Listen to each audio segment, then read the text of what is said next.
Welcome to Lesson 1 of Story-Based English. In this course, you will learn English through short, interesting stories. In this lesson, we have a fun mystery for you. A man named Tom cannot find his house key. By the end of this lesson, you will know 10 new vocabulary words. You will understand the difference between past simple and past continuous, and you will feel more confident reading English stories. Let's get started. Okay, here is our first sentence. Listen carefully. Tom panicked when he noticed his house key was missing from the cluttered kitchen table. Let me read that one more time.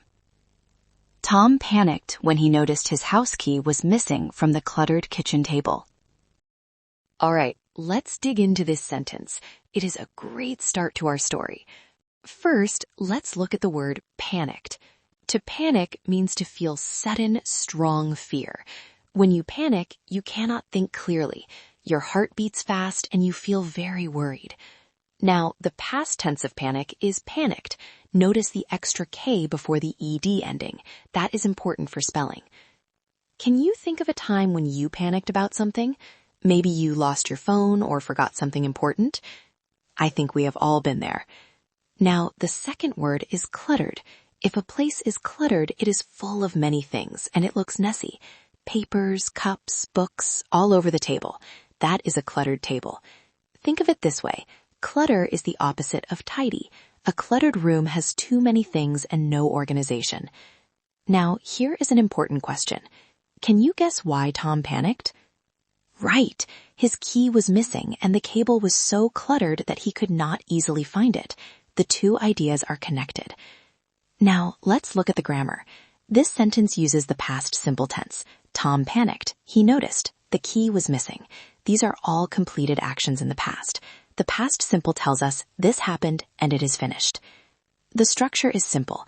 For regular verbs, we add ed to the base form. Panic becomes panicked. Notice becomes noticed. For irregular verbs like was, we need to learn the forms.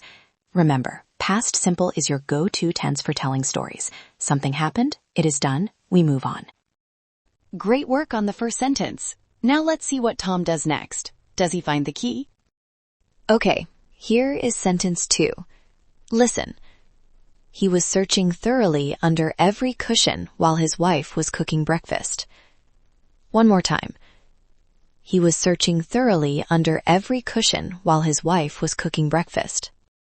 Now, here is where things get really interesting. Let's start with the word thoroughly. When you do something thoroughly, you do it very carefully, checking every detail. Tom was not just looking quickly, he was checking every single spot, under every cushion, behind every object. That is searching thoroughly. And what is a cushion? A cushion is the soft part on a sofa or chair that you sit on. You can lift it up and look under it. That is exactly what Tom is doing. He lifts each cushion, hoping to find the key. Now, think about this. Why does the author say thoroughly? Why not just carefully? Because thoroughly is even stronger. It means he checked everything. He left nothing unchecked. It shows how worried Tom is. Now, let's look at the grammar, because this sentence is completely different from sentence 1. In sentence 1, we used past simple. Here we have past continuous. He was searching. His wife was cooking. The past continuous tells us about actions that were happening over a period of time. They were in progress. They were not finished at that moment. Imagine a camera filming the scene. Tom is searching. His wife is cooking. Both actions are happening at the same time, like a movie scene. The structure is was or were plus the verb with ing. Was searching, was cooking. This is the key difference from past simple. Past simple says it happened and it finished. Past continuous says it was happening. It was in the middle of the action. Does that make sense? Good. Okay, Tom is searching everywhere. But what happens next? Let's find out in sentence 3. Here is sentence 3. Meanwhile, he was thinking about calling a locksmith to open the door. Let me read it again. Meanwhile, he was thinking about calling a locksmith to open the door. Oh, this is a good one. 2 very useful words here. First, let's look at the word meanwhile. Meanwhile means at the same time, or during that time. It connects two things happening together. Tom was searching, and meanwhile, he was also thinking about a backup plan. Meanwhile is a great word for storytelling. It helps you describe what different people or events are doing at the same moment. Now, the second word, locksmith. A locksmith is a person whose job is to work with locks and keys. If you lock yourself out of your house, you call a locksmith. They can open the door for you without a key. Think of it as lock plus smith. Smith means a maker or a worker. A locksmith is a lock worker. Here is a question for you. Have you ever needed to call a locksmith, or do you know anyone who has? It is more common than you might think. Now, let's look at the grammar. We see was thinking again. This is another past continuous form. But notice something new. We have the word while idea built into meanwhile. Remember in sentence 2 we had while his wife was cooking? The word while and meanwhile both connect two ongoing actions. But while joins two actions in the same sentence. Meanwhile starts a new sentence and connects it to the action before. And here is a nice connection to what we learned earlier. Remember the word thoroughly from sentence 2? Tom was searching thoroughly, and even while doing that thorough search, he was already thinking about plan B. That tells us how worried he was. Okay, we are halfway through our story. Let's pause and do a quick review. We have learned some great words so far. Do you remember what panicked means? Right, it means to feel sudden, strong fear. And what about cluttered?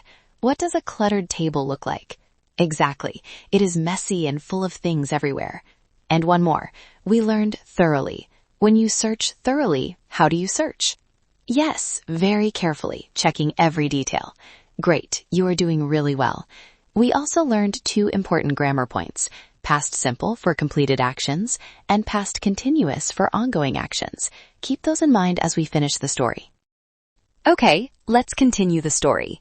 Here is sentence 4. His daughter laughed and said he was always so absent-minded. One more time. His daughter laughed and said he was always so absent-minded. Now this is a fun sentence.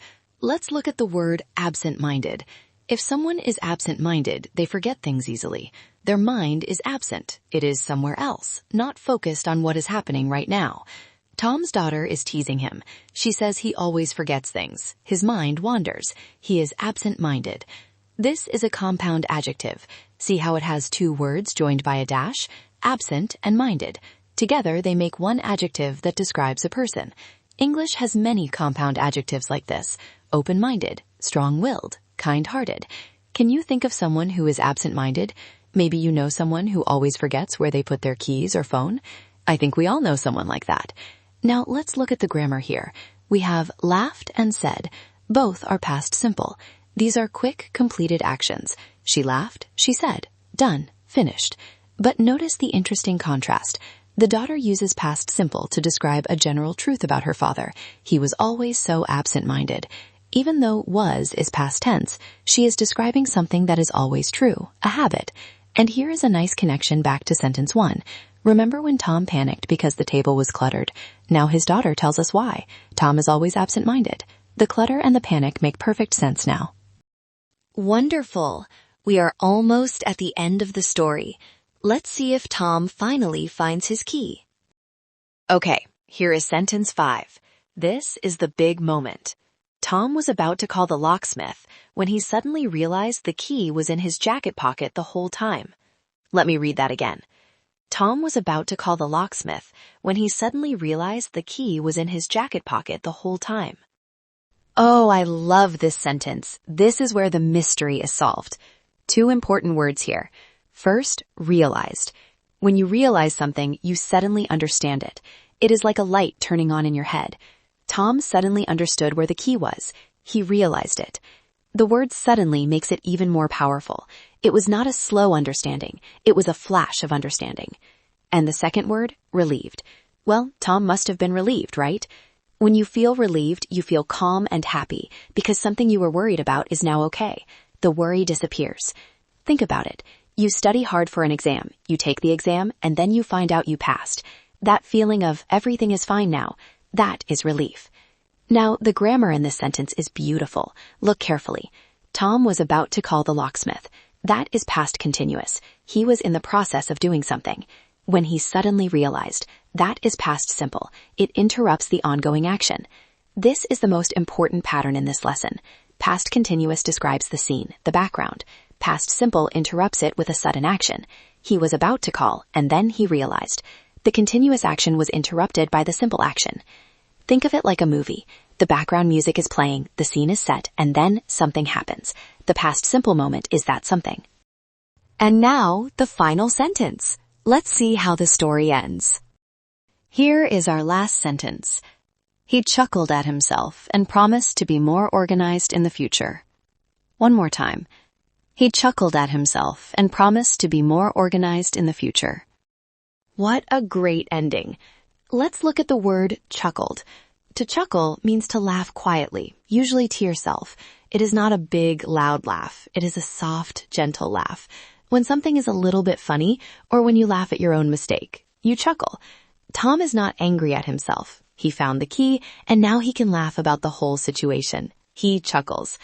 Think about when you might chuckle. Maybe when you realize you have been looking for your glasses and they are on your head. That is a perfect chuckle moment. Now, the grammar here returns to past simple. Chuckled, promised, both completed actions.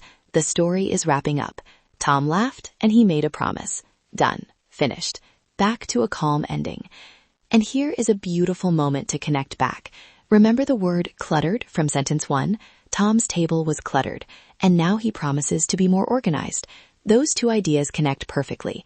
Cluttered is the problem. Organized is the solution. Tom has learned from his mistake. And the word absent-minded from sentence 4, his daughter said he was absent-minded. Now Tom promises to change. The story comes full circle. All right, now that we have broken down every sentence together, let's listen to the entire story one more time from beginning to end. Just listen and follow along. Tom panicked when he noticed his house key was missing from the cluttered kitchen table. He was searching thoroughly under every cushion while his wife was cooking breakfast. Meanwhile, he was thinking about calling a locksmith to open the door. His daughter laughed and said he was always so absent-minded. Tom was about to call the locksmith when he suddenly realized the key was in his jacket pocket the whole time. He chuckled at himself and promised to be more organized in the future. And that was our complete story. Well done. And that is a wrap for lesson 1. You did an amazing job. Let's look at everything you learned in this lesson. Vocabulary. You learned 10 new words. Panicked, cluttered, thoroughly, cushion, locksmith, meanwhile, absent-minded, relieved, realized, and chuckled. 10 words. Grammar. We covered one of the most important grammar points at the B1 level, the difference between past simple and past continuous. You now know that past simple is for completed actions, past continuous is for ongoing background actions, and the most powerful pattern is when past continuous gets interrupted by past simple. Be really proud of yourself. That is a lot of learning in one lesson. Now, head over to the quiz section to test yourself on this lesson's vocabulary and grammar. And finally, don't forget to practice in the role play section. You can talk to an AI partner and try out these new words in your own conversation about the missing key. See you in the next lesson, where we will explore a brand new story. Bye for now.